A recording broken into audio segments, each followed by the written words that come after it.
Ecos del Magisterio presenta el editorial.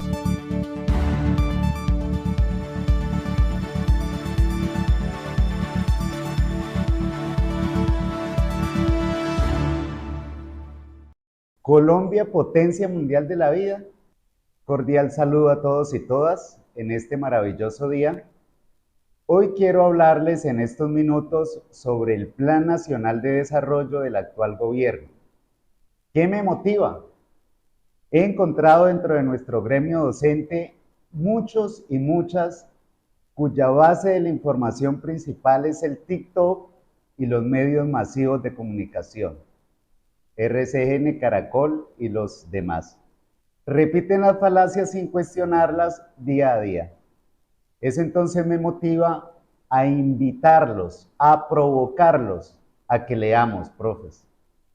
A que leamos pensando y pensemos leyendo. Por eso hoy quiero hablar de esa Colombia, potencia mundial de la vida, desde la lectura del mismo documento del Plan Nacional de Desarrollo, que está fundamentado en una idea que me apasiona, que es el cambio con las mujeres. Empoderar a la mujer en este momento histórico en Colombia es principal, y yo diría que en América Latina, cuando el patriarcado y el machismo ha sido el común denominador en el poder, en los diferentes niveles, tanto en el local como en el nacional. Lograr que la mujer participe, que sea ella la cuidadora y la dadora de vida, la que proporcione los elementos principales del buen gobierno. Esa es la propuesta para que territorio y paz sean un común denominador, que sean las mujeres empoderadas que logren esa capacidad de gobierno en las regiones y en el ámbito nacional. Y por eso se propone el Ministerio de la Igualdad. Un ministerio que provocaría que la mujer esté en los diferentes niveles de gobierno. Y por supuesto, ese Plan Nacional de Desarrollo se centra en 5 puntos centrales. Vamos a hablar rápidamente de ellos sin intentar profundizar, porque es muy vasto, pero sí provocándolos para que ojalá lo retomen en la lectura. Una Colombia con una economía para la vida, que luche por el cambio climático, que sea propositiva, que esa selva amazónica que tenemos, que este Catatumbo, que la Sierra Nevada de Santa Marta, que el mismo departamento del Chocó, sean mirados como una potencialidad y no como los sitios olvidados, como los sitios marginales de Colombia, sino que sean los sitios principales de Colombia por esa capacidad de dar oxígeno, no solo para nuestro país, sino para el mundo.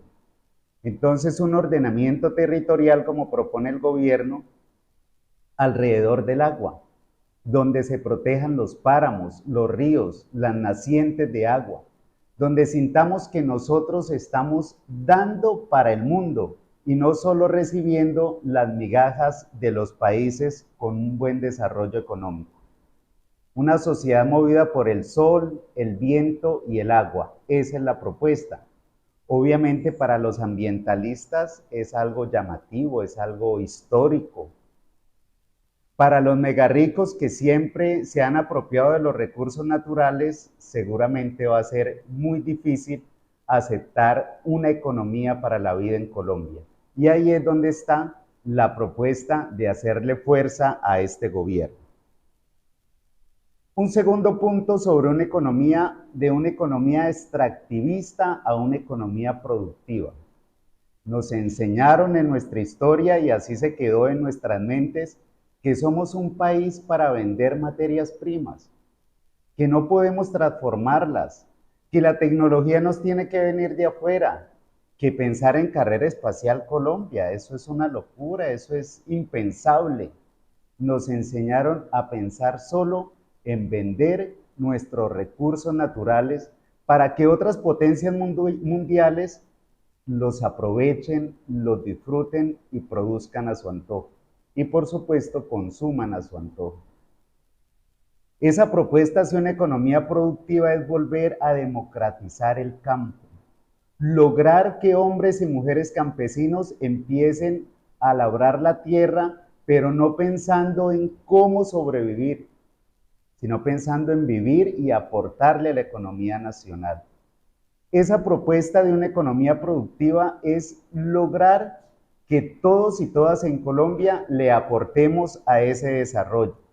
Y por eso se propone un pacto con el campo, un pacto con la industria, un pacto con la economía popular, que aquí en Norte de Santander y en Cúcuta, por ejemplo, es movida por la economía informal y a veces una economía subterránea. Un pacto con el turismo por amor a la vida, un pacto con el trabajo y un pacto con la cultura, el arte y el deporte. Una economía productiva que avance sobre esa economía de extracción que nos ha dañado por décadas. Y un tercer punto, que es uno de los más fuertes cuando ustedes lo lean en el Plan Nacional de Desarrollo, es de la desigualdad hacia una sociedad garante de derechos. Nosotros tenemos la Constitución del 91, que rápidamente la convirtieron en una colcha de retazos con reformas permanentes. Pero esa Constitución del 91 sigue vigente.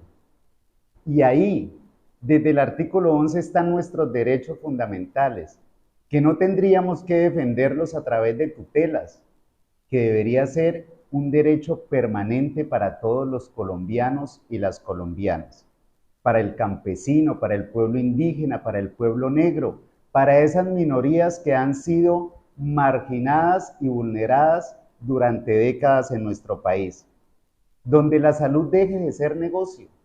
Muchos están repitiendo día a día que Petro va a acabar con la salud, que acabar con las EPS es morirnos. Y yo me pregunto, ¿la carrera de la muerte no existe en Colombia hace mucho rato? ¿No existe una falencia en el sistema educativo que lleva a que miles de personas mueran y padezcan enfermedades que pueden ser curables en Colombia? Esa garantía de los derechos fundamentales que tenemos como colombianos es una necesidad, pero también es una exigencia. Siempre pensé como colombiano que un día que un gobierno, solo un gobierno, llegara al poder, no solo para robar durante los 4 años y llenarse los bolsillos, sino que pensara en desarrollar a Colombia, ese día iba a empezar a cambiar, iba a empezar a generarse una nueva cultura, la cultura del cambio. Esa Colombia potencia mundial de la vida es precisamente ese cambio. No nos interesa que haya ricos y mega ricos en Colombia. Nos interesa que el pueblo de Colombia, que los colombianos y las colombianas seamos ricos en general. Y un cuarto punto que van a encontrar en el Plan Nacional de Desarrollo es la democratización del Estado, las libertades fundamentales y una agenda general internacional para la vida. Esa agenda que nos va a permitir a nosotros como Colombia aparecer en el concierto mundial, no como los traquetos, no como los narcotraficantes, no como los Pablo Escobar y la cocaína, sino como los colombianos que proponemos y propiciamos una cultura de vida. Una cultura de vida que puede llevar a las nuevas generaciones a tener una nueva oportunidad sobre esta tierra. Y eso se mide en el ámbito internacional. Y tenemos por suerte un estadista que tiene las capacidades para dialogar, para conversar, para proponer y argumentar en el ámbito internacional y lograr ser escuchado. Una democracia con una gobernanza territorial desde los territorios fortalecida que nos permita mostrarnos al mundo como lo que somos. Un pueblo que de una u otra forma se ha venido desarrollando y evolucionando a través del conflicto social y armado, pero también a través de la esperanza y de la vida continua. Esa agenda internacional implica, obviamente, esa esperanza y esa exigencia por el cambio climático. Somos conscientes que el planeta, que la humanidad entera está al borde del abismo. Somos conscientes que estamos a punto de una destrucción masiva por la contaminación y por todo el mal que le hemos hecho al planeta. Recuerden que Dios siempre perdona, el hombre algunas veces, pero la naturaleza nunca nos va a perdonar lo que hagamos contra ella. El cambio climático no es una política, no es un eslogan, no es una moda. El cambio climático es una exigencia y una necesidad para la humanidad entera hoy.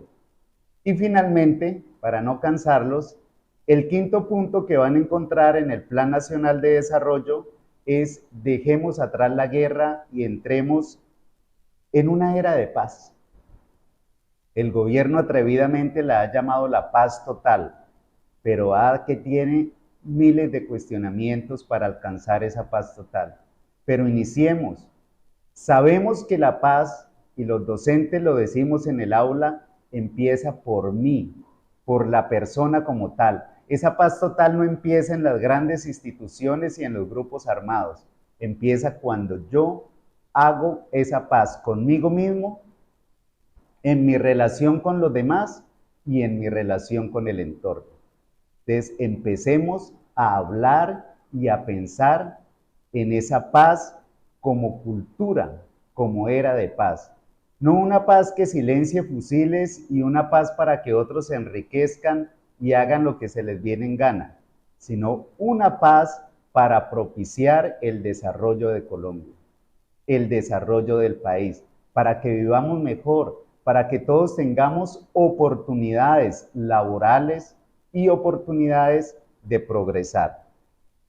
Para eso es necesario que se retomen esos acuerdos de paz que se han logrado con los grupos armados y que se retomen de una buena manera, no tratando siempre de armar la trampa, de armar la manera de que el otro caiga, sino de lograr que todos y todas podamos aportarle a esa paz.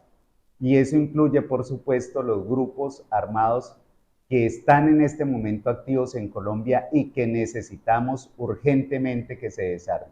Esa es la apuesta y para eso se necesita que se tenga en cuenta las víctimas con una reparación integral y que se tenga en cuenta ese deseo de todos los colombianos y las colombianas de vivir en paz. Los dejo descansar, mis queridos colegas docentes.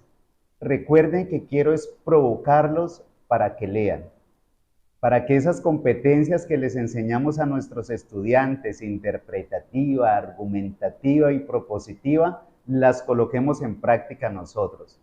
Que no sigamos repitiendo las falencias de los medios de información masivo que nos sueltan a diario. Que leamos, que seamos críticos y que seamos radicales en la crítica, pero también radicales en la propuesta. Feliz día para todos y para todas.